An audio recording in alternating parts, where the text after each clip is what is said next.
ಜಗದ್ಗುರು. ಹರೇ ಕೃಷ್ಣ ಕೃಷ್ಣ ಕೃಷ್ಣ ಹರೇ ಹರೇ, ಹರೇ ರಾಮ ರಾಮ ಕುಲ್ವನ ಬಲ್. ಹರೇ ರಾಮ ರಾಮ ಹರೇ ಹರೇ. ಕಣ್ಣ ಓ ಮಗ ಕುಲ್ಲನ್ ದಾದನ್ ಕುಲ್ಲನ್ ಲೋ ಬಿಟ್ಟು ಉಂಡಾಯ್ತು. ಕೃಷ್ಣ ಎಂಬ ಈ ಶಬ್ದವೇ ದಿವ್ಯವಾದದ್ದು. ಬಂದ ಉಂಡಾಡ ಬಂದ.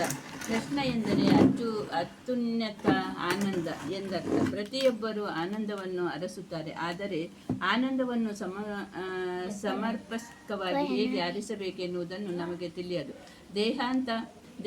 ದೇಹಾತ್ಮವಾದದ ಪರಿಕಲ್ಪನೆಯಿಂದಾಗಿ ನಾವು ಆನಂದವನ್ನೆಸೆಯುವ ಪ್ರತಿಯೊಂದು, ಏಕೆಂದರೆ ನಿಜವಾದ ಆನಂದವನ್ನು ಯಾವ ಹಂತದಲ್ಲಿ ಪಡೆಯಬಹುದು ಎಂಬಂತಹ ವಿಷಯವಾಗಿ ನಮಗೆ ಮಾಹಿತಿ ತಿಳಿದಿಲ್ಲ.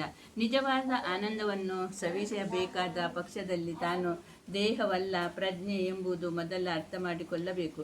ನಿಜವಾಗಿ ಅದು ಪ್ರಜ್ಞೆಯಲ್ಲಿ, ಏಕೆಂದರೆ ಪ್ರಜ್ಞೆಯು ನಮ್ಮ ನಿಜವಾದ ನೆಲೆಯ ಕುರುಹು. ನಾವು ಈ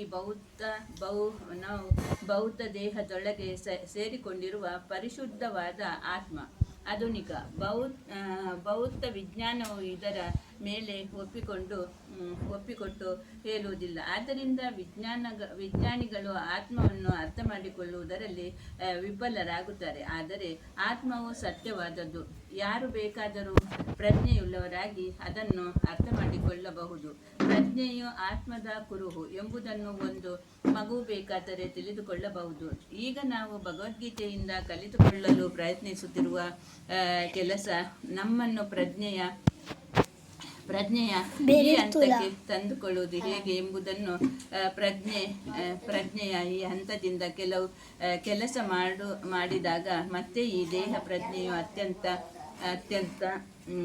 ಅತ್ಯಂತ ನೂಕಿಸಿಕೊಳ್ಳಬೇಕಾಗುವುದಿಲ್ಲ. ಈಗ ನಾವು ದೇಹ ಹಂತದಲ್ಲಿ ಭೌತ ಕಲ್ಮಶದ ಸೊಕ್ಕಿನಿಂದ ಬಿಡುಗಡೆ ಹೊಂದುತ್ತೇವೆ. ನಮ್ಮ ಆಧ್ಯಾತ್ಮಿಕ ಜೀವನವು ಪುನಃಶ್ಚೇತನಗೊಳ್ಳುತ್ತದೆ. ಈ ದೇಹವನ್ನು ತ್ಯಜಿಸಿದ ನಂತರ ಮುಂದಿನ ಜನ್ಮದಲ್ಲಿ ಸಂಪೂರ್ಣ ನಿತ್ಯ ಆದ ಆಧ್ಯಾತ್ಮಿಕ ಜೀವನವನ್ನು ಪಡೆಯುತ್ತೇವೆ. ಈಗಾಗಲೇ ಚರ್ಚಿಸಿರುವಂತೆ ಆತ್ಮವನ್ನು ನಿತ್ಯವೆಂದು ವರ್ಣಿಸಲಾಗಿದೆ.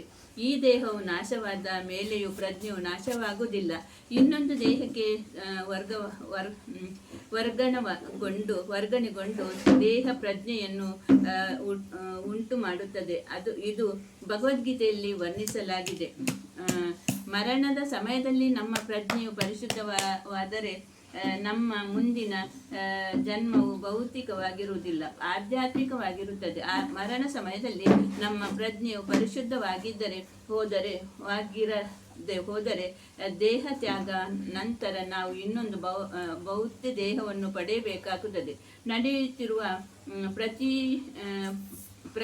ಪ್ರಕ್ರಿಯೆ ಇದೆಯೇ, ಇದು ನಿಸರ್ಗ ನಿಯಮ. ನಾವು ಈಗ ನಶ್ವರವಾದ ದೇಹವನ್ನು ಹೊಂದಿದ್ದೇವೆ. ನಾವು ನೋಡುತ್ತಿರುವ ಈ ದೇಹವು ಸ್ಥೂಲ ದೇಹವಾಗಿದೆ. ಅದು ತೊಟ್ಟುಕೊಳ್ಳುವ ಶರ್ಟು ಮತ್ತು ಕೋಟಿನ ಹಾಗೆ ಕೋಟಿನ ಒಳಗಡೆ ಶರ್ಟಿನ ಒಳಗೆ ದೇಹವಿದೆ. ಹಾಗೆಯೇ ಆತ್ಮಕ್ಕೆ ಒಂದು ಶರ್ಟು ಮತ್ತು ಒಂದು ಕೋಟಿನ ಹೊದಿಕೆ ಇದೆ. ಇವು ಮನಸ್ಸು, ಬುದ್ಧಿ ಮತ್ತು ಅಹಂಕಾರ. ದೇಹವೇ ನಾವು ಎಂಬ ತಮ್ಮ ಕಲ್ಪನೆಯ ಮಿಥ್ಯ ಅಹಂಕಾರ. ಹಾಗೆಯೇ ನಾವು ಈ ಭೌತ ಜಗತ್ತಿನ ಉನ್ನತ ಎಂಬ ಕಲ್ಪನೆ ಕೂಡ. ಈ ಮಿಥ್ಯ ಕಲ್ಪನೆಯು ನನ್ನನ್ನು ಸ್ವಲೀಯನಾಗಿಸುತ್ತದೆ. ಉದಾಹರಣೆಗೆ, ನಾನು ಭಾರತದಲ್ಲಿ ಹುಟ್ಟಿರುವುದರಿಂದ ನನ್ನನ್ನು ಭಾರತೀಯ ಎಂದುಕೊಳ್ಳುತ್ತೇನೆ. ಅಮೆರಿಕದಲ್ಲಿ ಜನ್ಮ ತಾಳಿದುದರಿಂದ